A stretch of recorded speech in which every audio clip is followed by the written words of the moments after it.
और है सीजीएल में 18,000 वैकेंसी है जहाँ लगाओ जिनका ग्रेजुएशन है। देखो प्रॉफिट एंड लॉस का पड़ा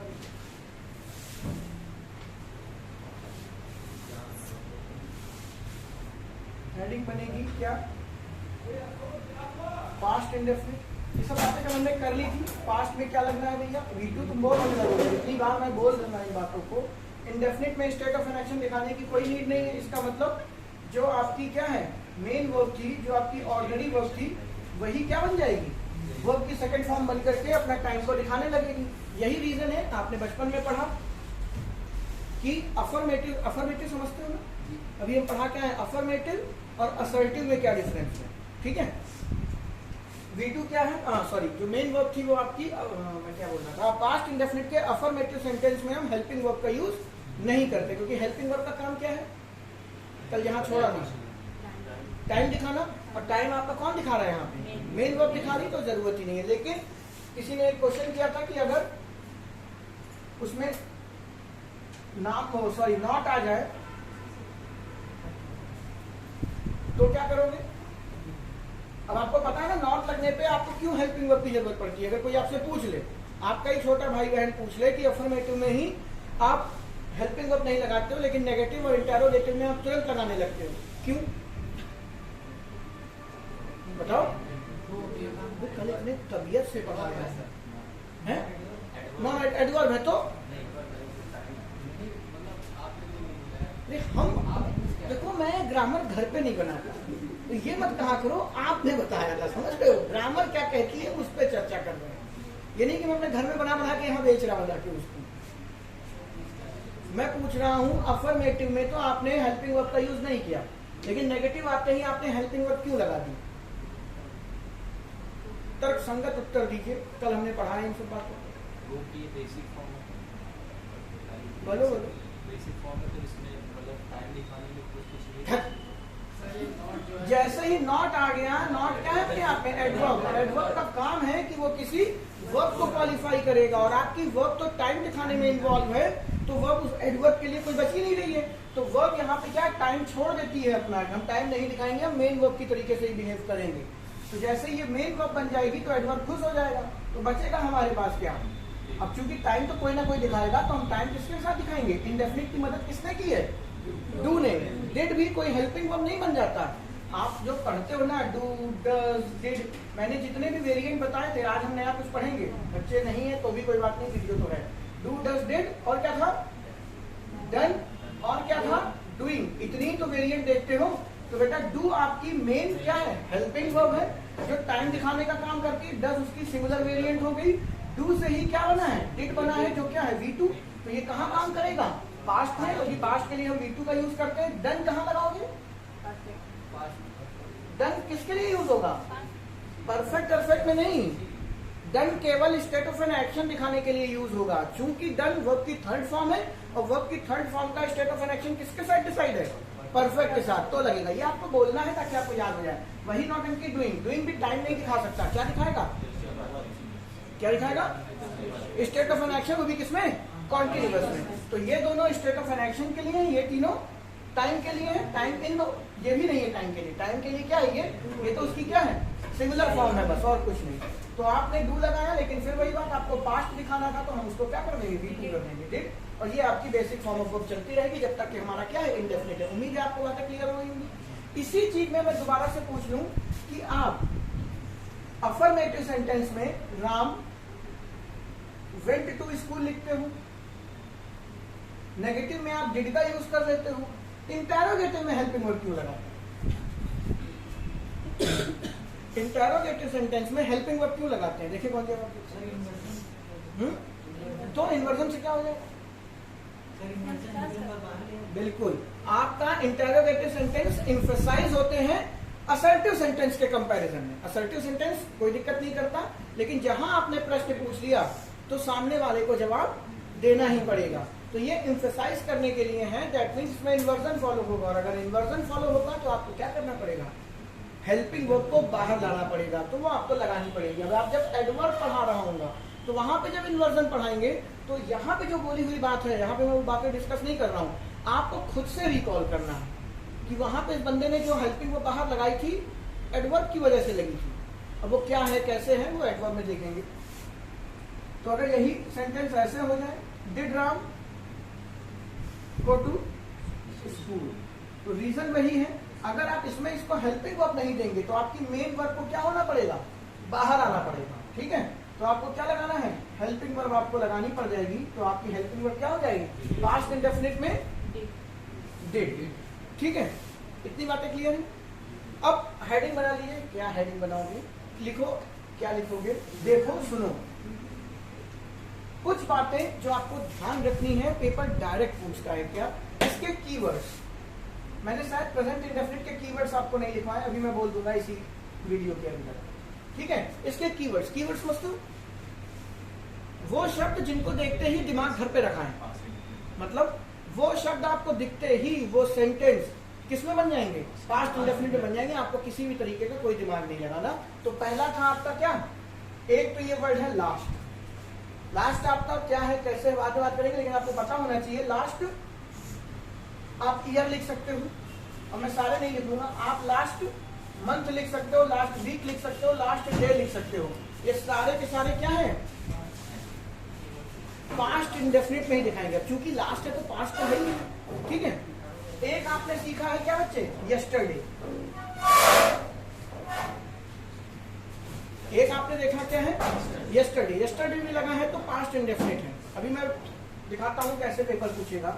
एक जब ईयर दिया जाएगा इस तरीके से, इन 2018, इन 2010, कुछ भी लिखा हो, इनके साथ में कोई ईयर आ जाए तो वो भी हमेशा किसमें बनेगा, पास्ट इंडेफिनिट में। यदि आपको कोई लिखा हो इन सेंचुरी करके, है सब एक ही चीज है, चाहे तो मैं ये लिखवाऊं या ना लिखवाऊं कोई फर्क नहीं पड़ेगा। लेकिन चूंकि आप कॉम्पिटेटिव एग्जाम की तैयारी कर रहे हैं तो अगर आपको ऐसी चीजें कोई दिखाई देती, हाँ एक और एगो, अगर आपको ऐसी कोई चीज दिखाई देती है तो आपको वहां पे दिमाग नहीं इस्तेमाल करना, सीधे कूद पड़ना है। किस बात के ऊपर, ये पास्ट इंडेफिनिट है। मेरे कहने से नहीं, उसका ग्राउंड भी चेक कर लेते हैं कि ऐसा क्यों हो रहा है। ठीक है, फॉर एग्जाम्पल पेपर में सेंटेंस आया, I had met your brother yesterday. Paper में बच्चे ये सेंटेंस है, I had met your brother yesterday, past perfect में उन्होंने अरेंज करके दे दिया कि मैं तुम्हारे भाई से कल मिला था। इसमें हिंदी बनाते टाइम आपको कोई भी गलती नहीं दिखाई देगी, लेकिन इतना ध्यान रखिएगा इसमें क्या लगा हुआ है, यस्टरडे लगा हुआ है। तो आपका जो ये पास्ट परफेक्ट है, अभी जो बच्चे पास्ट परफेक्ट नहीं जानते हैं, जब परफेक्ट पढ़ाएंगे तब बताएंगे। अभी के लिए इतना ध्यान रखिए कि कैसे पता चल रहा है कि ये पास्ट परफेक्ट है। इतना सिखा दिया कि जब आप हैव पढ़े थे तो हैव क्या है बच्चे, V1, और हैड क्या है, V2। चलो मैं यहाँ पे आपको बात समझा ही देता हूँ अच्छे से लिखे। ये वीडियो में दिख रहा ना ये वाला सेक्शन, ठीक है। देखो पहले मैं इस बात को समझा देता हूँ। जैसे बेटा आपने देखा था, डू क्या है, V1 है। डिड बच्चे क्या है, V2 है। डन अपने आप में क्या है, V3 है। डूइंग अपने आप में क्या है, कुछ है, ठीक है, कुछ है। तो यहाँ पे V3 और V4 को हम ना लिख करके, ये प्रेजेंट पार्टिसिपल है बच्चे, ये पास्ट पार्टिसिपल है आपका, और कुछ नहीं। बात करेंगे इनके बारे में। डन और डूइंग ये किसके लिए इस्तेमाल होता है, स्टेट ऑफ एन एक्शन के लिए, और ये दोनों किसके लिए इस्तेमाल होते हैं, टाइम के लिए। और डू ने क्या करना था, डू ने इंडेफिनिट की हेल्प करनी चाहिए थी, इंडेफिनिट की हेल्प करता है। उसी तरीके से बच्चे ये इंडेफिनिट के लिए क्लियर था। उसी तरीके से आपका परफेक्ट, जब मैं भी परफेक्ट पढ़ाऊंगा तो ये फिर बता दूंगा। परफेक्ट में भी कौन है, सिर्फ हैव ही तो है। हैव बच्चे क्या है, V1 है। हैड अपने आप में क्या है, V2 है। Both are used for time. ये आपका टाइम दिखाने का काम करेंगे और क्या कहलाएंगे, हेल्पिंग वर्ब। क्लियर है। अब यहाँ मैं हैज नहीं लिख रहा हूँ, हैज कुछ नहीं है, V1 ही है, बस सिमिलर होने के लिए समझा दिया, वहां लिखने की जरूरत नहीं है। फिर इसके बाद आप पढ़ते हैं क्या, हैड। जैसे डिड की डन हुई थी, इनकी शकल अलग थी तो आपको तकलीफ नहीं होती थी, लेकिन इन दोनों भाई बंधुओं की शक्लें क्या है, सेम है, इसीलिए आपको तकलीफ होती है। आई हैड करके कोई सेंटेंस लिख के आता है, लेकिन यहाँ पे ये हैड क्या है बच्चे, V3, ठीक है। और जैसे ही ये V3 हुआ, ये अपने आप में क्या दिखाएगा, स्टेट ऑफ एन एक्शन। अब कभी आपने देखा, जैसे डूइंग लगा हुआ है, डू में ING लगा हुआ है, तो हैव में क्या लगा सकते हैं, हैविंग लगा सकते हैं। तो हैविंग भी कोई वर्ब है, ये भी आपको क्या दिखाएगी, स्टेट ऑफ एन एक्शन दिखाएगी, ठीक है। कैसे दिखाएगी, क्या दिखाएगी, परफेक्ट में हम बात करेंगे। क्लियर है? अभी मैंने कॉन्टिन्यूअस नहीं लिखा, इसलिए नहीं लिख रहा हूँ क्योंकि कॉन्टिन्यूअस में इसके जस्ट बाद आपको पढ़ाऊंगा, ठीक है, इसलिए कॉन्टिन्यूअस नहीं लिख रहा हूँ। अभी यहाँ रख करके लिख देते हैं। तो I had met your brother yesterday, मुझे नहीं पता ये क्या है, मैंने कुछ याद नहीं किया, मुझे बेसिक स्ट्रक्चर पता है सारे, ठीक है। आपने यहाँ पे हैड देखा तो बेटा हैड V2 हो सकता है, V3 हो सकता है, मेरे को नहीं मालूम, कोई दुनिया की ताकत नहीं बता सकती क्योंकि शकल सेम, V2 V3 दोनों की सेम है, छोड़ दीजिए। इसके बगल में क्या लिखा हुआ, मेट, अब ये तो पता है ना, मीट मेट मेट, ठीक है। तो यहाँ पे मेट क्या है, V2 हो सकता है, V3 हो सकता है, क्योंकि मेट की भी मीट मेट मेट शक्लें दोनों की क्या है, सेम है, V2 और V3। अब ऐसे लिखा, अब आप इतना तो पढ़े लिखे ही हैं, ये ऑर्डिनरी वर्ब है और ये हेल्पिंग वर्ब का काम कर सकती है कि नहीं, तो आप इसको कंसीडर करेंगे कि ऑर्डिनरी वर्ब है। और अगर ऑर्डिनरी वर्ब है तो ऑर्डिनरी वर्ब V2 कब बनती है, ऑर्डिनरी वर्ब V2 में कब लिख सकते हो, हैं पास्ट इंडेफिनिट में, इसके अलावा कहीं नहीं। अभी तो देखो करके आया हूं, मैंने रब कर दिया, दो का वेट, ठीक है। और पास्ट इंडेफिनिट में स्टेट ऑफ इनएक्शन दिखाने की जरूरत नहीं। तो अगर ये पास्ट इंडेफिनिट का टेंस हो जाएगा तो फिर ये हैड क्या कर रहा, इसका मतलब ये V2 तो नहीं हो सकता, हम इसको क्या मानेंगे, V3 मान लेंगे। जैसे ही ये V3 हुआ तो ये किसको दिखाने लगेगा, V3 है तो परफेक्ट को दिखाएगा। वर्ब की थर्ड फॉर्म किसमें लगाते हो, परफेक्ट में लगाते हो, 50 दफे बता दिया। देखिए अब स्टेट ऑफ एन एक्शन लिखा है तो किसकी है, परफेक्ट की है, स्टेट ऑफ परफेक्ट एक्शन कुछ भी लिखो। तो ये परफेक्ट हो गया, यानी कि ये क्या दिखा रहा है, स्टेट ऑफ एन एक्शन। अब क्या दिखाना है, समय, और समय कभी V3 दिखा नहीं सकता, क्या दिखाएगा, V2। तो अगर ये V2 है तो V2 से मतलब हमें सिर्फ पास्ट है, यानी ये सेंटेंस किसमें फ्रेम है, पास्ट परफेक्ट में। और आप कोई दिमाग लेके पेपर में नहीं गए, आपको सीधे सीधे याद है कि गुरुदेव एक जमाने में बताए थे, किसी सेंटेंस में यस्टरडे ठुका हो तो उसको किसमें बना दे, पास्ट इंडेफिनिट में। तो आपको इसे पास्ट परफेक्ट से किसमें बनाना पड़ेगा, पास्ट इंडेफिनिट में। इंडेफिनिट में स्टेट ऑफ एन एक्शन की जरूरत होती नहीं, तो हम टाइम चाहिए, तो टाइम के लिए हमें क्या चाहिए, पास्ट चाहिए होगा। तो आप मुझे बताइए इसको और इसको कैसे पास्ट इंडेफिनिट में कन्वर्ट कर सकते हैं। पहले तो आप हैड हटा दीजिए, क्योंकि हैड किसमें मदद करता है, परफेक्ट में। जब तक ये घुसा रहेगा ये इंडेफिनिट बन नहीं सकता, इसको भगा दिया। अब बचा क्या मेरे पास, मैं, ठीक है। पास्ट इंडेफिनिट में स्टेट ऑफ एन एक्शन की जरूरत है नहीं, तो आपकी मेन वर्ब ही टाइम दिखा सकती है। तो आपने इस हैड को पेपर में काट दिया कि ये गलत था, I met your brother yesterday. लेकिन आपको लगता है, आप मेट क्या लेते हैं कि हैड हटेगा ना, आपने इस मेट को भी क्या किया है, V3 नहीं V2 किया है। लेकिन फिर वही बात है, शकल सेम है तो पता नहीं चलता आपको। लेकिन अब इस सेंटेंस में जो मेट है वो क्या हो जाएगा, V2 हो जाएगा बच्चों, V3 नहीं हो जाएगा। किसी को कोई डाउट हो पूछ सकता है मुझसे, ये V2 हो जाएगा। और जैसे ही V2 हो जाएगा, V2 क्या दिखाता है, हर जगह लिखा होगा, देख लेना, टाइम दिखाता है। टाइम मतलब कौन सा, पास्ट का, भी तो 1000 बार बोल चुका हूँ। तो V2 पास्ट को दिखाएगा, स्टेट ऑफ एन एक्शन की जरूरत नहीं है, मेन वर्ब आपकी क्लियर है कि कैसे वो चीज पास्ट परफेक्ट में इंडेफिनिट में चेंज हुई। अब मेरा सवाल है क्यों चेंज हुई। अब ये मत कहते सर आप बताए थे यस्टरडे लिखाओ तो कर दो, रीजन भी होना चाहिए, है?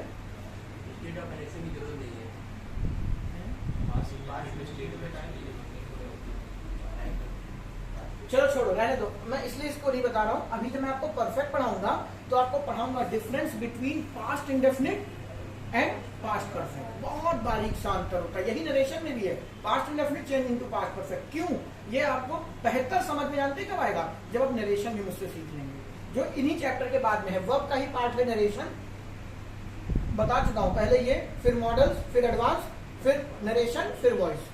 अच्छा मुझे बताइए, बचपन में आपको वॉइस कठिन लगता था कि नरेशन? बेटा नरेशन वॉइस से लाख गुना आसान है,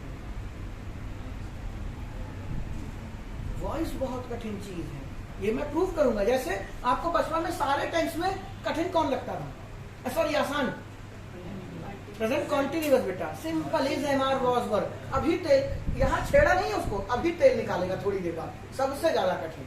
रीजन क्या है, जो ज्यादा कठिन होता है ना उसके रीजन आपको बताए नहीं जाते, आपको सीधे सीधे रटवा दिया जाता है वो बातें। तो जब वो सीधा सीधा पेपर पूछता है आप सही कर लोगे, लेकिन जहां उसमें चेंजेस आए आप गलत। नरेशन बहुत आसान है इन कंपैरिजन टू वॉइस, देखेंगे कैसे। तो अभी अगर आपको ये बात नहीं समझ में आ रही है कि हैड क्यों हटा के हमने इसको पास्ट इंडेफिनिट बनाया, तो अभी के लिए इतनी बातें अपने माइंड में रख लीजिए। लेकिन जैसे जैसे आप परफेक्ट पढ़ लोगे, जैसे जैसे आप नरेशन पढ़ लोगे, आप इत्मीनान से सेंटेंस देख के बता दोगे कि ये इंडेफिनिट का नहीं परफेक्ट का है, ये परफेक्ट का नहीं इंडेफिनिट का है। धीरे धीरे सीखेंगे। क्लियर है बात? हैड मेट से चेंज होकर किसमें बदल गया? मेट में। क्यों बदल गया? अभी के लिए इसमें क्या लगा था? यस्टरडे लगा था। ये आपके कीवर्ड्स हैं। अगर ये लगे हुए हैं तो वो सेंटेंस हमेशा किसमें फ्रेम करेंगे? पास्ट इंडेफिनिट में करेंगे। पास्ट वो सब में लिख ही देगा। ठीक है, एक आध एग्जांपल और कर लेते हैं। है मेरे पास, she had bought a car 2 years ago। अब मैं बोल रहा हूँ अपनी रफ में, छोड़ो तुमसे नाम क्या, जब बैठे हो इतने नाम से क्यों हाथ खुलवाया तुम लोगों के? ना एंजॉय करने आए हो, बताएगा। ध्यान दो बेटा, कष्ट नहीं करना है किसी को भी लिखने का। She had bought a car 2 years ago। एगो का भी बहुत इंपॉर्टेंस है बेटा। ठीक है, अभी के लिए इतना याद रखिए। एगो मतलब क्या होता है? पहले। ठीक है, तो एगो भी मैंने यहाँ पे कहीं लिखा था। एगो है तो सेंटेंस किसमें बनेगा? पास्ट इंडेफिनिट में। तो हैड हटा दे। ठीक है, तो बॉट, अब जब तक हैड था, बॉट क्या था? V3 था। क्यों? हैड अपने आप में V2 है, टाइम को दिखा रहा। और चूंकि टाइम को हेल्पिंग वर्क के थ्रू शो किया जाता है, और हेल्पिंग वर्क किसको डिटरमाइन है? सॉरी, किसको वो क्या डेडिकेटेड है? हेल्पिंग वर्क किसको डेडिकेटेड है? हेड। परफेक्ट के लिए। ठीक है, और परफेक्ट को क्या पसंद है? वर्ब की थर्ड फॉर्म। तो बॉट आपकी क्या हो गई? V3 हो गई। लेकिन जैसे ही परफेक्ट हटा, V3 का कोई काम ही नहीं। लेकिन हमें टाइम तो दिखाना पड़ेगा। तो टाइम दिखाने के लिए इसी को हम क्या बोल देंगे? V2 बोल देंगे, क्योंकि ब्रिंग बॉट बॉट शकल क्या है? सेम है। ठीक है, अब वो तो भगवान की दया है कि इनमें नहीं सेम थी। अगर ये सेम हो जाते तो इसमें भी आपको ऐसी चीजें करनी पड़ती, बट ऐसा नहीं था। शी हैड बॉट को हम क्या कर देंगे? She bought a car 2 years ago। ठीक है, आगे बढ़ते हैं।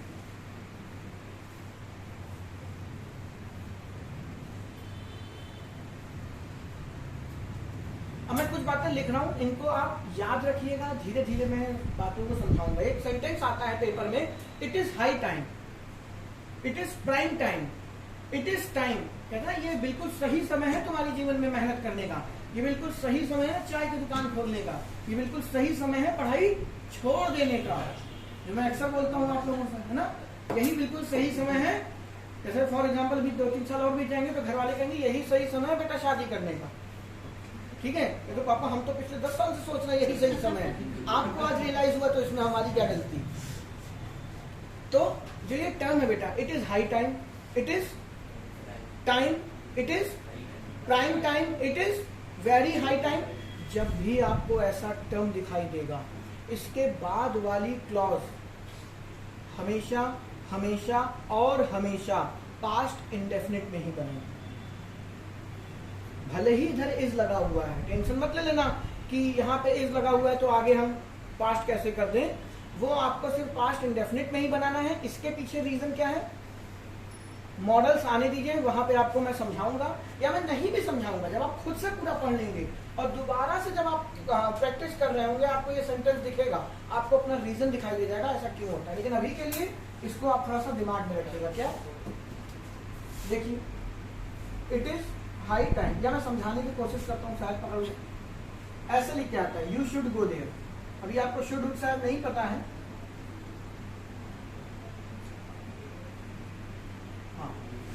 It is high time you should go there. Hindi सही लगती ना? शुड का मतलब तो मोटा मोटा जानते हो, चाहिए के सेंस में इस्तेमाल किया जाता है। अगर नहीं भी पता तो अभी मॉडल्स में देख लेंगे। तो सेंटेंस सुनने में क्या लगता है? ये बिल्कुल सही समय है, तुम्हें अब दुकान खोल लेनी चाहिए। ये बिल्कुल सही समय है, तुम्हें अब मौसी के घर जाना चाहिए। बेटा आप लड़ाई करके आए हो तो लौंडे आ रहे हैं तुम्हें ढूंढने के लिए, तो ऐसी जगह तो आदमी छुपते थे। याद करो, ये ज्वलंत उदाहरण है मेरे जीवन का। मैं नहीं, मैंने बताया ना मेरे मौसी का लड़का भान वाला किस्सा। ठीक है, वो मेरे यहाँ रहने आया था। क्यों? क्योंकि एक जगह बवाल कर लिए थे। आदमी, आपने भी कभी किया। तो it is high time you should go there, it is high time you should study proper. बोलते हो कि नहीं? ये सही समय है बिल्कुल अच्छे से पढ़ाई करने का। तो ये आपको पेपर में लिखा होगा, वहां पे हिंदी ना बनाइए और गणित ना लगाइए। ये सेंटेंस अपने आप में हो जाएगा, it is high time you.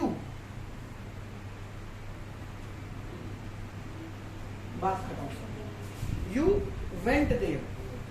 अब ये वेंट क्यों हुआ मुझे बताने की जरूरत है नहीं है। अब यहाँ पे इट इज हाई टाइम लिखा हो, इट इज प्राइम टाइम लिखा हो, इट इज टाइम लिखा हो, it is very good time लिखा हो, कुछ लिखा हो, आगे आने वाला बवाल हमेशा हमेशा और हमेशा क्या होगा, पास्ट इंडेफिनिट होगा।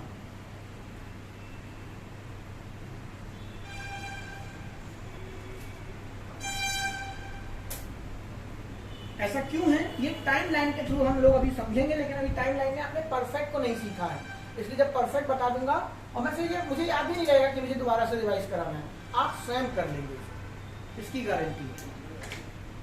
और अगर मैं भूल जाऊं आपको याद आ जाए तो आप जब मैं परफेक्ट पढ़ा रहा हूं तो इसका रीजन पूछ लीजिएगा वहां से। लेकिन इंडेफिनिट का पार्ट है तो इंडेफिनिट में लिख देते हैं, it is high time you went there. बोलने में सुनने में बड़ा ऑकवर्ड लगता है लेकिन सही है, ठीक है। शुड बेटा कर जाएगा। अब आपको इसीलिए मैं दिक्कत है, शुड है कि आप नहीं जानते, किसी भी कहीं भी मत दीजिएगा शुड का अर्थ चाहिए होता है, ऐसा कुछ नहीं है, ठीक है। शुड क्या है, ये बोलने वाले का मूड दिखाता है, ठीक है। अब यहाँ पे आप मूड नहीं दिखा सकते, अभी आपने ना मॉडल्स पढ़ रखा है ना आपने टाइमलाइन परफेक्शन की पढ़ रखी है, इसलिए मैं इसको लिखवा दे रहा हूँ। रीजन भी हेडिंग बनी है पास्ट इंडेफिनिट, धीरे धीरे आपको सब दिखाई देगा, परेशान मत होइए। और अगर नहीं भी समझ पाए उस टाइम तक तो बेटा याद रखना, ये पेपर में 1000 बार पूछा है, ये गलती बच्चा हमेशा करता है। जैसे एक सेंटेंस बोल रहा हूँ, it is time you must have done something, बड़ा भारी सेंटेंस है, मैं लिखे दे रहा हूँ, इट इज टाइम ऐसे ही लिखा रहने दो, you must have done something, you must have done something. अब मस्ट के साथ हैव लग गया, ये आप मॉडल में पढ़ेंगे, ऐसा क्यों करते हैं, ठीक है। लेकिन अभी आपको कोई दिमाग नहीं लगाना, क्या लिखा हुआ है हाई टाइम, तो क्या करोगे, यू मस्ट मॉडल है उड़ जाएगा, हैव क्या है V1 है उड़ जाएगा, डन आपकी मेन वर्ब है। और आप जानते हैं पास्ट इंडेफिनिट में आपकी मेन वर्ब भी तो टाइम दिखाने की ताकत रखती है, तो बाकी इनकी भी काटी काटी करो, इनकी भी काटी काटी करो। आपका डन है वो डन लिख दें, लेकिन डन का कौन सा रूप, डिड लिखा जाएगा, तो कि यू डिड समथिंग, हमें पास्ट इंडेफिनिट बनाना है। इतना भारी भरकम सेंटेंस किसमें कन्वर्ट हो गया। अब ऐसे सच्ची बताए, ये जो क्वेश्चन है ये कंडीशनल में पढ़ा देना चाहिए, कोई घबराएगा नहीं। कंडीशनल सेंटेंस भी इसी चैप्टर के अंदर हम आगे जाके पढ़ेंगे, और वहां मैं फिर पढ़ाऊंगा, वहां पे बातें ज्यादा बेहतर समझा पाऊंगा। ये कंडीशनल सेंटेंस का पार्ट बन गया है, गलती होगी, मुझे यहाँ बताना ही नहीं चाहिए, कंडीशनल में ही पढ़ा देता वही बेहतर है, बता दिया, नुकसान नहीं करेगा।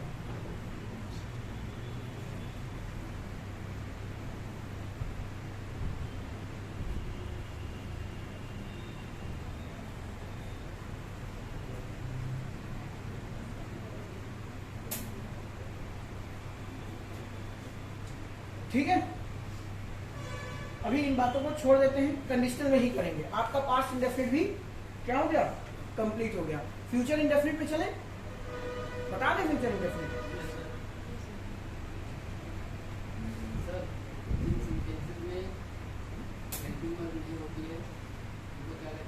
कुछ नहीं, मुझे वही वाली बात हो गई, जो बहरा है उसको क्या कहेंगे, कुछ भी कह लो बेटा, मैं थोड़ा ही सुन रहा हूँ। जिनमें हेल्पिंग वर्ब नहीं होती उनको कुछ नहीं कहते, जो सेंटेंस है सेंटेंस कहलाएंगे बस। किसने कहा, वो राजा था, ही वॉज अ किंग, ठीक है, देयर वॉज अ किंग। अब इसमें बताइए कौन सा सेंटेंस है, मुझे बताओ, मुझे नहीं मालूम। दुनिया में अगर आपके दुनिया में कोई भी सेंटेंस हो, चाहे 4 शब्दों का हो चाहे 400 शब्दों का हो, वो बिना वो टेंस के बाहर नहीं जा सकता, ये मैंने आपको पहले दिन ही बताया था। और अगर जो चीज टेंस के बाहर नहीं जा सकती, वो 2 ही चीजें बता सकती है, स्टेट ऑफ एन एक्शन और दूसरा टाइम। और टाइम कौन दिखाएगा, वो भी दिखाती है, जिसको आप हेल्पिंग वर्ब कहते हो। स्टेट ऑफ एन एक्शन कौन दिखाएगा, वो भी दिखाती है। यानी एक सेंटेंस में बेसिकली कितनी वर्ब चाहिए हमको, 2। लेकिन कहीं कहीं पर आपकी मेन वर्ब ही टाइम दिखाने की क्षमता रखती है, ठीक है, वहां पे हम हेल्पिंग वर्ब नहीं लगाते, यही करते हैं। और झांकते हैं इसमें क्या है, ही कोई वर्ब नहीं, किंग कोई वर्ब नहीं, बचा क्या, वर्ब। अब आप इसको हेल्पिंग वर्ब मानेंगे कि मेन वर्ब, पहले अपने आप से ये सवाल पूछो, क्योंकि हेल्पिंग वर्ब तो जहां जरूरत पड़ती वहां आती ना, तो ये बच्चे अपने आप में क्या है, मेन वर्ब। और आपको रटवाया गया इज, एम आर, वॉज और वर क्या होती है, हेल्पिंग वर्ब होती है। खैर वही लाइन मैंने कहा था गलत है, अभी कॉन्टिन्यूअस मैंने पढ़ाया नहीं, तुम्हें छेड़ा है तो पूछ लेते हैं। तो वॉज क्या हो गई, मेन वर्ब। इसी को लिंकिंग वर्ब भी कहते हैं, इसी को हम फाइनाइट वर्ब भी कहेंगे। ठीक है, ट्रांजिटिव है कि इनट्रांजिटिव है ये धीरे धीरे आप जानेंगे, लेकिन अभी मोटा मोटा हम इसको मेन वर्ब बोल देते हैं। एक्चुअल में इसका ये नाम नहीं है, नाम इनके और भी अच्छे अच्छे, लेकिन अभी आप जानते नहीं। अभी रुक के रहो, पूरा खत्म कर लेंगे फिर बोलना। ये क्या है, वॉज हो गया। अब ये वॉज है तो ये है क्या, तो इतना तो सभी को पता है। बेटा ये हटा दो कीवर्ड्स, यहां पे लिख ही देता हूं मैं। इतना तो सभी को पता है, जैसे इज, एम, आर, वॉज और वर। बच्चे क्या है, किधर लिखो, इधर लिख देता हूं। ये दो V1 है, ये दो V2 है, तो दोनों क्या दिखाने की ताकत रखेंगे, टाइम। अब मुझे एक बात बताओ, हेल्पिंग वर्ब कितनी थी, 3 थी, डू बी और हैव, 3 ही थी, डू बी और। तो सबका रूप एक जैसा होना चाहिए कि नहीं। जितने हथकंडे डू के पास होंगे उतने ही हथकंडे मतलब उतने ही टाइप हैव के पास भी होंगे, और उतने ही बी के पास भी तो होने चाहिए। जरा देखो, डू और डिड V1 V2 दिखाते हैं, इज, एम आर, वॉज और वर V1 V2 दिखाते हैं, टाइम दिखा सकते हैं, हैव और हैड टाइम दिखा सकते हैं। लेकिन जो आपके पास दो वेरिएंट और है बेटा, डन और डूइंग, डन और डूइंग, ये क्या है अपने आप में, स्टेट ऑफ एन एक्शन दिखाने का ताकत रखती है। ये भी स्टेट ऑफ एक्शन दिखाने की ताकत रखती है। इसके पास कहाँ है, आप उनको कभी एक साथ मिलाकर नहीं देखते।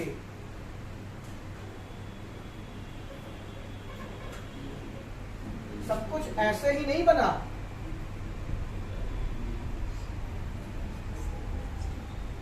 आप सबको अलग अलग पढ़ते हैं, ये एक ही चीज है। बस पंगा जानते हैं क्या दोस्त, ये जो ऊपर जो दो लिखी ये फाइनाइट है, नीचे वाली नॉन फाइनाइट है या इनफाइनाइट। इनफाइनाइट होती है क्या, नॉन फाइनाइट ही कहलाती है। दलित अंग्रेजी में गुजरे डाल रहे हो, ठीक है। ये फाइनाइट है, ये नॉन फाइनाइट है। क्यों है आज बता दूं, एक लाइन में बता दे रहा हूं, ध्यान रखिएगा। फाइनाइट की हिंदी में अर्थ क्या होता है, छोड़ो। इनफाइनाइट तो जानते हो हिंदी में क्या होता है, अनंत। अनंत को भी कैद कर सका है, तरीका बता रहा हूं समझे, याद रखने का। अनंत को कैद कर लोगे तो in comparison to non finite या इनफाइनाइट, फाइनाइट की औकात ज्यादा होगी कि कम, कम। बेटा वो इनफाइनाइट है, अनंत है, उखाड़ दो उसका क्या उखाड़ सकते हो, यहां से लेके वहां तक। जैसे ईश्वर शिव अनंत है, क्या कर लोगे तुम, यही बात पकड़ के खींच के गिरा दिया, यहां से वहां तक। तो भगवान शिव की तुलना में तुम्हारा क्या है, कुछ नहीं। तो वो अनंत है और तुम फाइनाइट हो। यानी अब बहुत बढ़िया समझे, शिव अनंत, आप नॉन अनंत, ठीक है।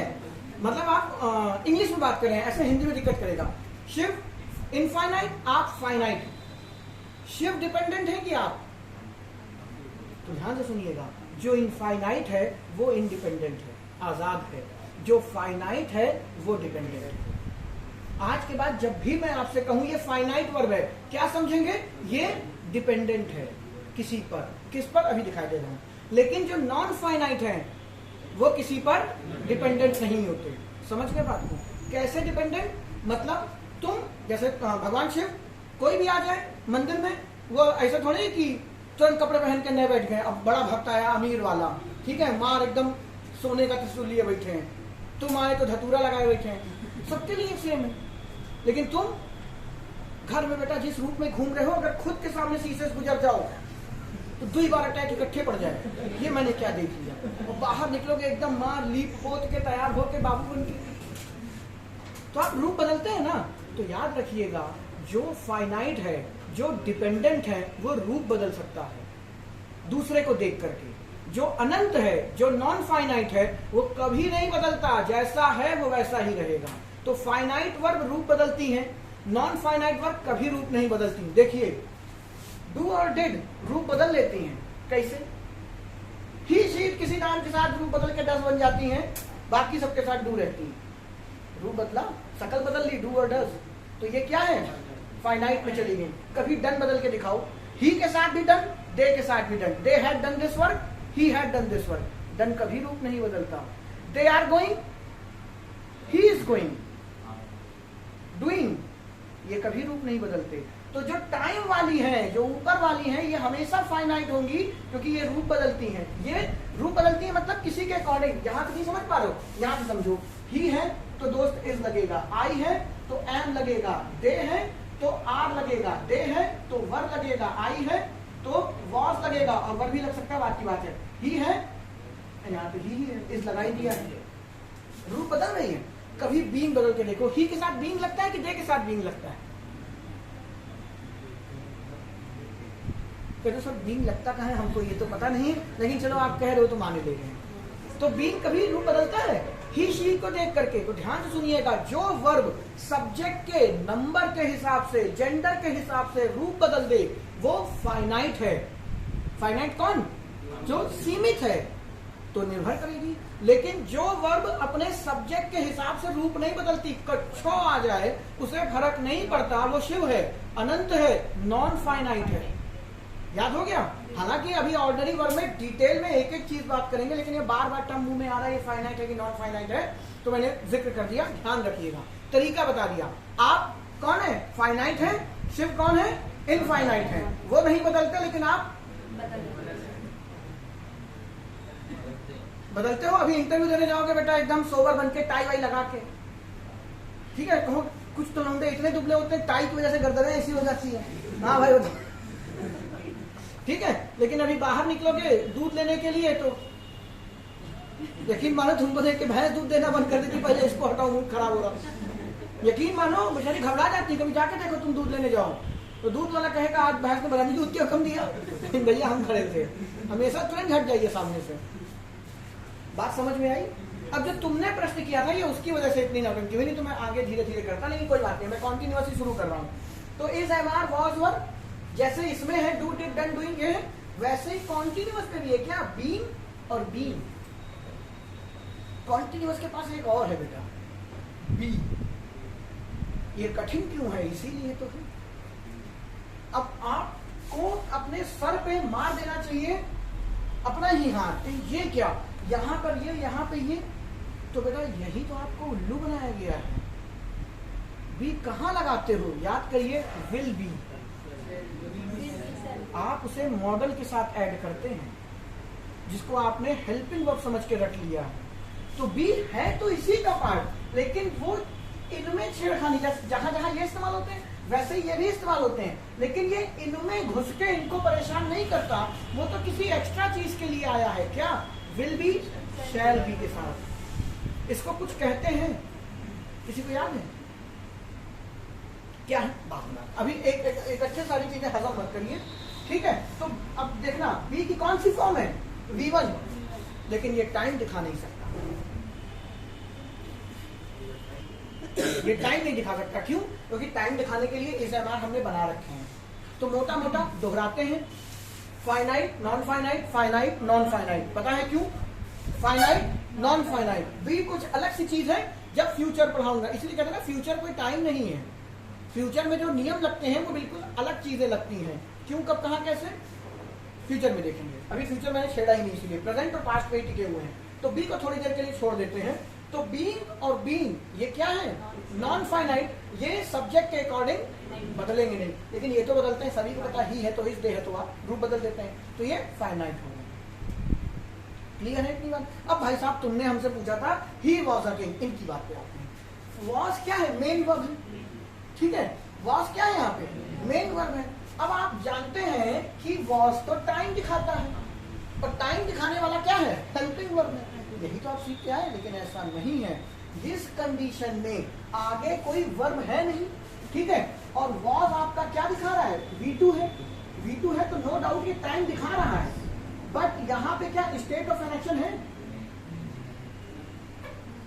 स्टेट ऑफ एन एक्शन की जरूरत है? नहीं है। तो याद करिए, राम वेंट टू स्कूल, ये V2 था, और V2 कैसा था? टाइम दिखा रहा था, लेकिन है कौन? Main verb. तो इंडेफिनिट में जो टाइम दिखाता है अफर्मेटिव सेंटेंस में वो मेन वर्ब होती है कि नहीं होती है? तो इस वॉज को हेल्पिंग वर्ब कहने की गलती नहीं करेंगे, ये आपकी बच्चे मेन वर्ब ही है, इसीलिए इसको एक नाम दिया जाता है लिंकिंग वर्ब। ठीक है, आगे जाके देखेंगे लिंकिंग वर्ब क्या बला है, लेकिन अभी मोटा मोटा सीखिए ये आपकी क्या है, मेन वर्ब ही है। और ये सेंटेंस कौन सा है, कभी भूल से बोल भी मत देना कॉन्टिन्यूअस, क्योंकि हमारी हमें एक ही बात होती है ना, is am are was were जहां दिखे कॉन्टिन्यूअस, ये कौन सा सेंटेंस है, past indefinite. He was a doctor, कौन सा टेंस है, पास्ट इंडेफिनिट। क्यों, डॉक्टर कोई वर्ब नहीं, ही कोई वर्ब नहीं, बचा क्या, वॉज है क्या, V2, ये तो सबको पता है, वॉज है क्या, V2, टाइम तो दिखाना ही दिखाना है, तो हमें पता चल गया क्या, past. State of an action है कहीं नहीं है, तो एक ही टेंस है जिसमें स्टेट ऑफ एन एक्शन नहीं होती, कौन सा, आंख मूंद के ये कौन हो जाएगा, पास्ट इंडेफिनिट। अब तुम क्या पूछना चाह रहे थे, सर बुक में लिखा था ये बी क्रिया के बाद भार में जाए बी क्रिया ची क्रिया, ये तो पढ़ रहे हो, जो पढ़ा है उस पर ध्यान दो। यहाँ बी की फॉर्म लगेगी, ये लगेगी, वो लगेगी, भार में जाएगा। अभी इसीलिए मैंने बी को V1 लिखा, घबराएंगे नहीं, यहाँ पे एक ही V1 है डू, यहाँ पे एक ही V1 है, लेकिन यहाँ पे इज एन आर और ये बी, ये भी V1 है। क्यों, ये कुछ नहीं है, ये एक जगह एडजस्ट करने के लिए एक बना दिया गया, बाकी इसका इनसे कोई लेना देना। और आप इसको सुनते आ रहे हैं, विल बी, शैल बी, इसके अलावा बी कहां पढ़ा है बताओ जरा, कहीं कोई सेंटेंस, इतने लोग बैठे हुए हो, कभी सुना विल बी शैल बी के अलावा भी कहीं लगा, बीइंग दिखाई देगा, बीइंग दिखाई देगा। ये हंसी जी की डकार पहले ये क्लियर है, उचकी की हिचकी क्या होता है बेटा, हिचक रहे हो तो ठीक है, उचक रहे हो तो उचकी है ना, तुम्हारे साथ क्या घटना घटी, खैर छोड़ो। बेटा आराम से खोलना, जिसके हाथ में गेट आ गया वही लगवाएगा, हम पहले बताए थे।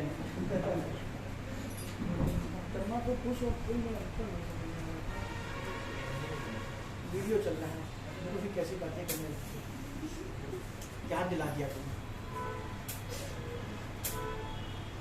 आज अपलोड कर दूंगी। अरे कल बहुत कोशिश की, वो लॉगिन ना हो, मैं ऊपर पढ़ भी नहीं रहा था, मैंने टिक टिक करता जा रहा हूँ, फिर ऊपर कहीं वीवो दिखाई दिया, मैंने वीवो तो मैंने जिंदगी में कभी नहीं खरीदा।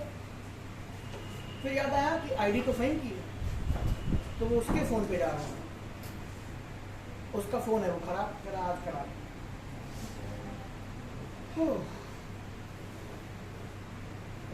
समझ गए, पक्का सच्ची, चले आगे। हेडिंग बनाओ प्रेजेंट कॉन्टिन्यूअस, फ्यूचर अभी छोड़ रहे हैं, फ्यूचर नहीं पढ़ रहे हैं, फ्यूचर इकट्ठा ही पोस्टमार्टम करा दूंगा। तो हेडिंग क्या बनाना, हम ही बना दे। तो मेरे भाई, मेरे लगते जिगर, ये बातें क्लियर हो गई, फाइनाइट नॉन फाइनाइट कि कॉन्टिन्यूअस में कितनी वर्ब इस्तेमाल होती है, इज एम आर, वॉज और वर्ब और बीइंग और बीइंग, ये 5 है सबके पास। देखो 1 2 3 4, 1 2 3 4, इसमें 5 कहां से आई, 4 ही तो है, इज एम आर 1, वॉज और वर्ब 2 और बीइंग, और बी अभी छोड़ दो बेटा, काहे घबरा रहे हो, बी फ्यूचर में दिखा दूंगा कहां से क्यों बनाया गया इसको। ठीक है, इतनी बातें क्लियर है, सब एक जैसा है। ऊपर वाली दोनों जो टाइम दिखाती है ये फाइनाइट है, और नीचे वाली दोनों जो स्टेट ऑफ एन एक्शन दिखाती है वो नॉन फाइनाइट है। देखिए कितना सुंदर सी बात बनी, जो टाइम दिखाएंगी ठीक है वो फाइनाइट बन रही है, और जो स्टेट ऑफ एन एक्शन, क्योंकि स्टेट ऑफ एन एक्शन को अब राम चाहे खाना खा रहा हो चाहे रावण खाना खा रहा हो, खाने को कौन फर्क नहीं पड़ता कौन खा रहा हो, बात समझ रहे हैं, ही खा रहा हो या ही और सी जेंडर हो गया, ही खा रहा हो चाहे दे खा रहे हो, खाने को कोई फर्क नहीं पड़ता है, बस ज्यादा खा लोगे या कम खा लोगे, इतना ही तो फर्क पड़ेगा। यानी जो स्टेट ऑफ एन एक्शन दिखा सकता वो रूप नहीं बदलेगा, नहीं बदलेगा तो वो असीमित शक्तियों का स्वामी स्वयं भगवान शिव यानी अनंत है, इनफाइनाइट, और गणित में इनफाइनाइट होता है, अंग्रेजी में नॉन फाइनाइट कहा जाता है। ठीक है, तो आपको सिर्फ याद करने का तरीका है और कुछ नहीं। तो आगे बढ़ते हैं, अब बात करते हैं प्रेजेंट कॉन्टिन्यूअस। तो फिर वही बात है, प्रेजेंट को क्या चाहिए V1, कॉन्टिन्यूअस को क्या चाहिए V1 प्लस ING। अब ये तो मैं पढ़ा चुका हूं, कॉन्टिन्यूअस किसको डेडिकेटेड है, कैसे पता चलेगा। अब ये बनाया गया है बेटा, ऐसा नहीं है कि ये किसी धर्म ग्रंथ में लिखा था कि कॉन्टिन्यूअस में ING लगाइए, बट जो बातें हम लोग बोल रहे हैं, राम स्कूल जा रहा है, मैं पढ़ा रहा हूँ, उसको किताब लिखना, जमीन पे भी तो उतारना है। याद करिए, आप एक छोटे से मैप में कोयले की खाने बनाते थे, कैसे बना लेते थे? जमीन पे उतारते थे, सिंबलाइज करके। ठीक है, वैसे तो है नहीं, जितना बड़ा नक्शा उसमें तो कोयला टुकड़ा आएगा। तुम तो सीधे घर से कोयला लेके आए थे, लो गुरुदेव धर दिया, अब बात करो तुम। लेकिन उसमें आपको दिखाना पड़ता था। तो बस ये वही तरीका है। कॉन्टिन्यूअस को किताब पे उतारने के लिए हमने इसकी मदद ली, परफेक्ट को किताब में उतारने के लिए हमने V3 की मदद ली। इंडेफिनिट की जरूरत नहीं पड़ती, क्योंकि इंडेफिनिट टाइमलाइन के परे बात हो जाती है, आप उसमें दिखा नहीं सकते उस बात, इसीलिए उसका नाम ही क्या रखा, इंडेफिनिट रखा। हर बात बार बार दोहरा रहा हूं, आप लिंक करना आप सीखें। इतनी बातें 4 दिन हो गए, अभी हमने टेंस में केवल दूसरे पर पहुंचे हैं। V1 प्लस ING, ये सबसे खौफनाक चीज है। कम से कम 2-3 दिन चलेगा अकेले। अभी बात समझते हैं। फिर वही बात है, आपके पास मेन वर्ब कितनी होती है सेंटेंस में? मेन वर्ब ना कह के उसमें ज्यादा बेहतर है ऑर्डिनरी वर्ब कितनी होती है? खाना पीना सोया रोया, एक ही तो होगी। तो मेन वर्ब आपको किसको डेडिकेटेड है? V1 plus ING। तो टाइम कौन दिखाएगा? तो टाइम कौन दिखाएगा? हेल्पिंग को। अब हेल्पिंग वर्ब अगर टाइम दिखाएगी तो V1 कितने हैं हमारे पास? इस, एम और आर। इसके अलावा हमारे पास और कोई है नहीं। वॉज और किस कैटेगरी में चले गए? V2 में चले गए। और बीइंग हेल्पिंग वर्ब नहीं होती। क्या होती है? State of an action. नीचे वाली है दोनों, ऊपर वाली नहीं। उनसे हमें भी लेना देना नहीं। ठीक है, बाद में देखेंगे उनका लेना देना कहाँ है। शायद मैं यहाँ पढ़ा दूं, नहीं तो डिटेल पढ़ेंगे हम वॉइस में। आखिरी है, वर्ब में अंत जब करा रहा हूँगा तो मैं आपको वॉइस पढ़ा के अंत करूंगा।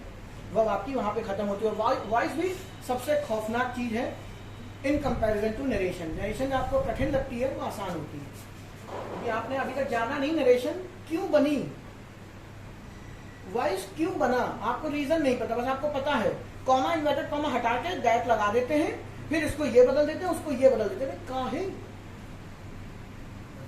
महाराणा प्रताप ने युद्ध में ऐसे मारा था क्या उसको कि आप उसको बदल नहीं सकते? रीजन है बेटा, वो जब समझ जाओगे तो नरेशन आपके लिए बाएं हाथ का खेल होगा। खैर, इतनी बातें क्लियर है। अब आपको कोई रटवाने की जरूरत है कि प्रेजेंट इंडेक्स, माफ कीजिएगा, प्रेजेंट कॉन्टिन्यूअस के हेल्पिंग वर्ब कौन होते हैं? Is am are. अब पहला प्रश्न ये खड़ा होता है, इंडेफिनिट में तो केवल डू थी, परफेक्ट में बेटा हैव है, बहुत ज्यादा सिमिलर करके हैज बना दिया, बहुत ज्यादा सिमिलर करके डज बना दिया। इसमें 3 का है, 3 क्यों है? इसीलिए तो कॉन्टिन्यूअस कठिन है बेटा। अगर गधों की तरीके से बात करें, जो कि आप हैं, डू और डज, डू की सिमिलर डज, हैव की सिमिलर हैज, आर की सिमिलर इज। मैंने कहा था ना, दुनिया की कोई भी वर्ब जो सिमिलर है बिना एस के नहीं लिखी जा सकती। देखिए एस लगा, कोई भी वर्ब अगर सिमिलर होना है तो वो एस लेके जन्मी है, अदरवाइज वो सिमिलर नहीं हो सकती। तो यहां पर भी आपका इस क्या है? सिमिलर। आर क्या है? प्लूरल। एम क्या है? पहला प्रश्न। अगर आपने किताब में से कभी मेहनत की होगी, क्वेश्चन टैग पढ़ा होगा, तो वो एक बात क्वेश्चन टैग बताता है कि आप उसमें एम एंड टाई नहीं लिख सकते, आर एंड टाई लिखेंगे। अब ये एम एंड टाई क्या है, आर एंड टाई क्या है, अगर आपने कभी किताब पढ़ी होगी, नहीं तो क्वेश्चन टैग जब मैं पढ़ाऊंगा, मुश्किल से 20 मिनट का चैप्टर होता है, मुझे 1 घंटा लगेगा खत्म। 1 नंबर पूछा जाता है, सरल पूछा भी नहीं आता। उसमें एक सबसे टिपिकल एरर यही है, एम एंड टाई नहीं लिख सकते, आर एंड टाई लिखा जाएगा। क्यों? एम में कुछ तो खास है।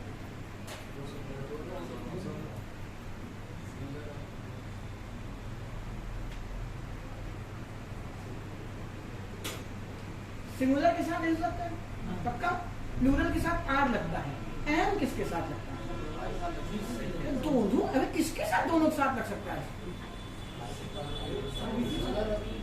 छोड़ो यार। अच्छा, सारी बातें एक तरफ आओ। आई इज होगा कि एम होगा? आई एम होगा। देखो, I is a name of a movie.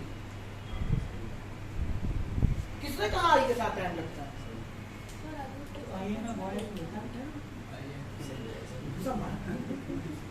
आपके दिमाग में एक बात बैठा दी जाती है, आई के साथ हमेशा एम आता है, जो गलत नहीं है, हमेशा आता है। लेकिन फिर मैंने एक सेंटेंस लिख दिया, I is a name of a movie. क्या ये गलत है? आई एक नाम की मूवी नहीं है जिसमें आई वायरस होता है, उसमें डाल देते हैं, वो गंदा सा हो जाता है। देखा होगा आपने, नहीं देखा तो कोई बात नहीं, पढ़ाई ध्यान दो, देखना भी। I is a name of a movie, तो आई के साथ एम नहीं आता बेटा। आई जब प्रोनाउन की तरीके से बिहेव करेगा तब एम आता है। बात समझे? यहाँ पे आई प्रोनाउन नहीं है, आई नाउन है। नहीं जम्बू? अभी देखो, आई का मतलब मैं, ठीक है?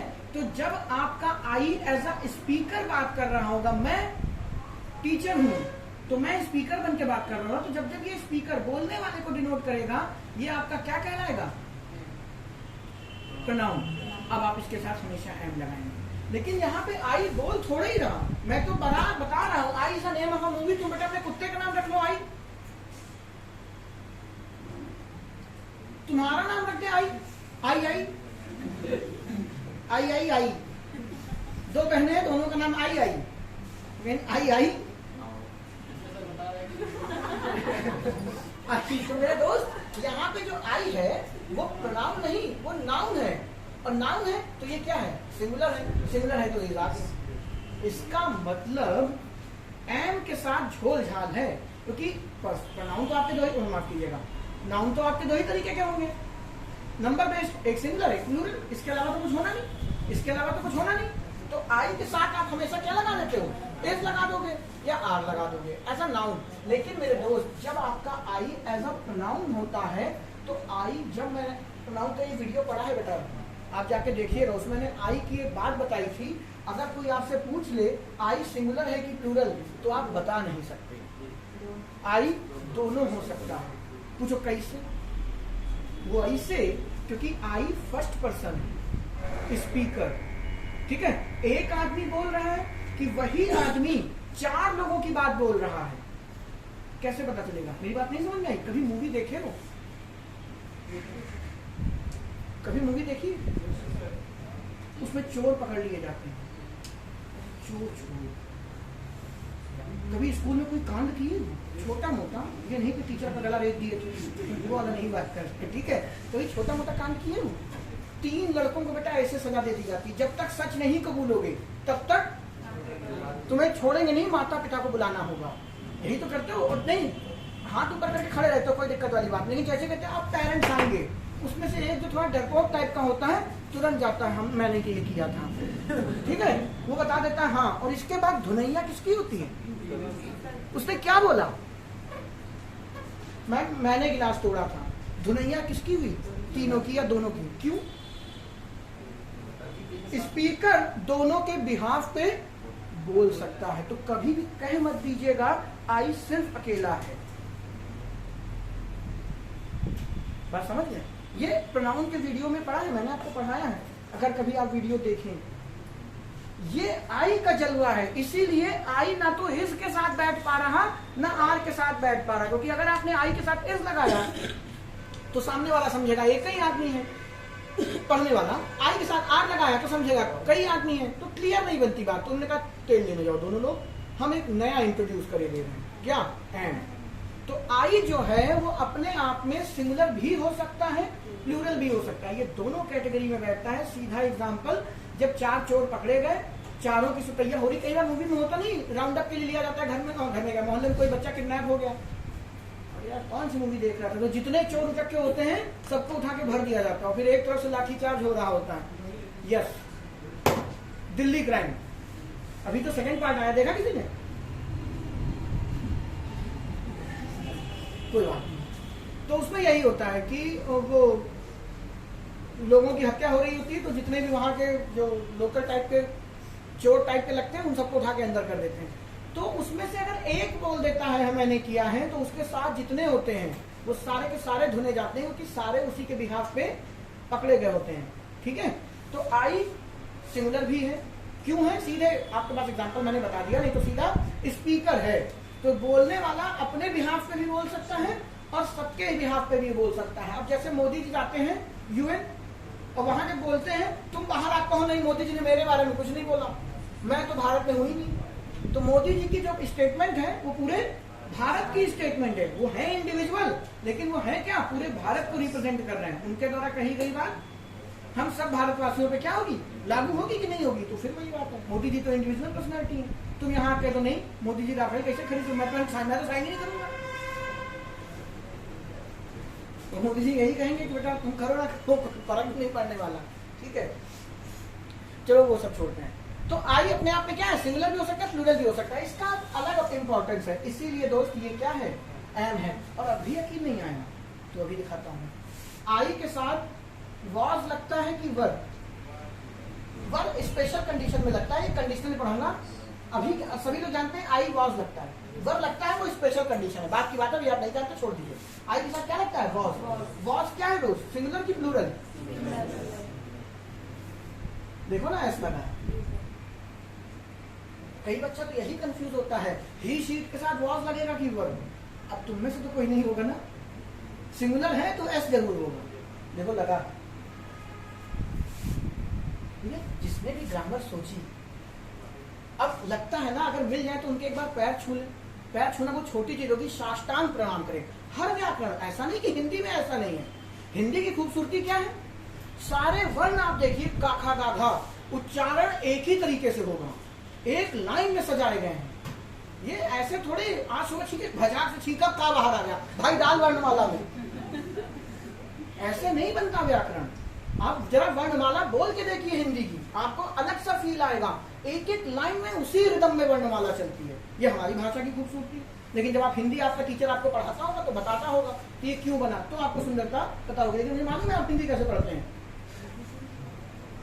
स्वर संधि वृद्धि रेख, बस रट मार, कहां से आया, क्यों आया, कैसे आया, किसी को कोई लेना देना नहीं। इसीलिए आपको दिक्कत होती है भाषा में, कोई भी भाषा है। खैर छोड़िए, वॉज लगा है, एस लगा है, सिंगुलर है। मेरे दोस्त आई के साथ हैव लगता है कि हैज लगता है? अब उलझन हुई, हैव लगेगा कि हैज लगेगा? हैव लगता है बेटा, हैज नहीं। तो आई यहाँ पे जो ले रहा है वो प्लूरल, और दुल्हन तो जाएगी दूल्हे राजा के साथ। तो जैसी दुल्हन वैसा दूल्हा, दुल्हन प्लूरल है तो दूल्हा भी प्लूरल, यानी आई यहाँ पे प्लूरल है। और आई यहाँ पे क्या बना बैठा है, जानते हैं ऐसा क्यों? एक माँ बाप के, एक मिनट टाइम बताना भाई, मैं बहुत देर से चल रहा हूँ, मुझे लग नहीं रहा टाइम निकल चुका है। कोई बात नहीं, खत्म करते। एक माँ बाप के दो बच्चे हैं, ठीक है। माँ बाप की जेब में है 1 करोड़ रुपए। एक बिल्कुल नालायक, तुम्हारी तरह, कुछ नहीं कमाता, और एक तुम्हारी तरह, मतलब दूसरे बच्चे की तरह, जो बहुत ही अच्छा, संस्कारी, पढ़ने लिखने में अच्छा पैसा कमाता है। तो एक माँ बाप के पास 1 करोड़ है, वो दोनों में कैसे कैसे बांटेगा? 50 लाख कि 10 लाख और 90 लाख, कैसे बांटूंगा अगर मैं बाप हूं उसका? तो 90 लाख और 10 लाख। क्यों? क्योंकि मुझे मालूम है जो कमा रहा है, जो संस्कारी है, जो गुणवान है, वो अपना जीवन जी लेगा। इस नालायक का क्या करें?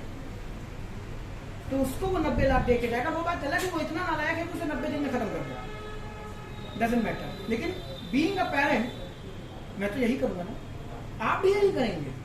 नालायक वाले को एक, आप ध्यान से नहीं सुनते। कब ये कॉन्सेप्ट जानते कहां से आया? आज का नहीं है। जब महिषासुरमर्दिनी पिक्चर देखी है आपने, सॉरी महिषासुरमर्दिनी कह रहे हैं, वो भैरवनाथ का जिसमें वध हुआ था, जय मां वैष्णो देवी, देखिए? नहीं देखी? कहानी सुनी, बहुत पुरानी है। मैं मम्मी के साथ पहली मूवी देखने गया, शायद 3rd या 4th में होगा। उसका डायलॉग आज भी दिमाग में है, ये वही कॉन्सेप्ट है।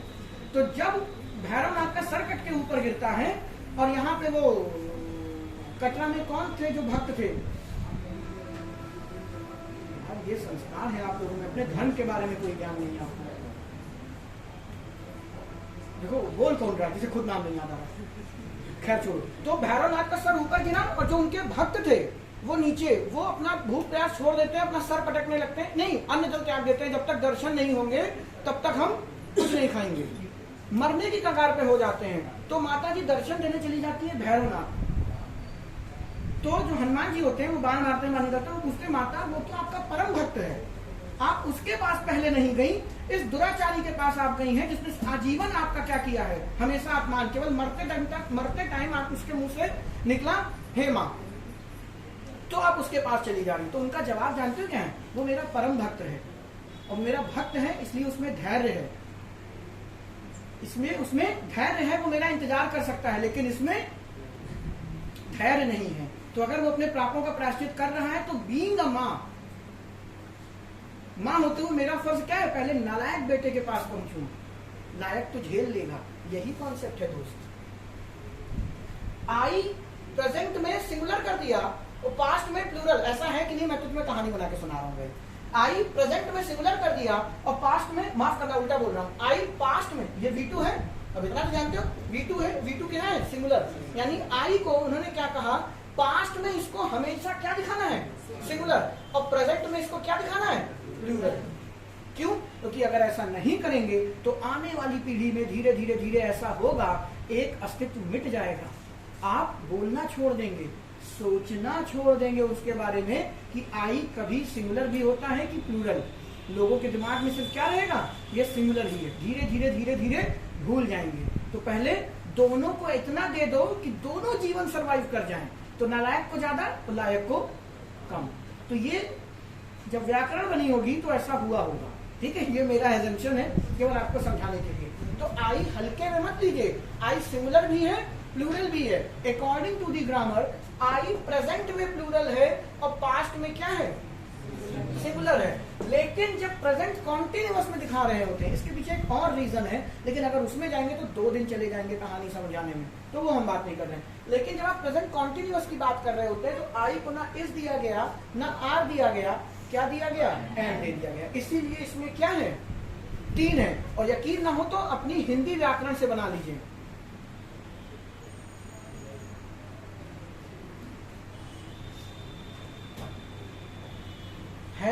है और हूं, मुझे ठीक से ध्यान नहीं, हिंदी व्याकरण से भी ये रिलेट होता है, लेकिन मुझे शायद ध्यान नहीं आ रहा, काफी दिन हो गए।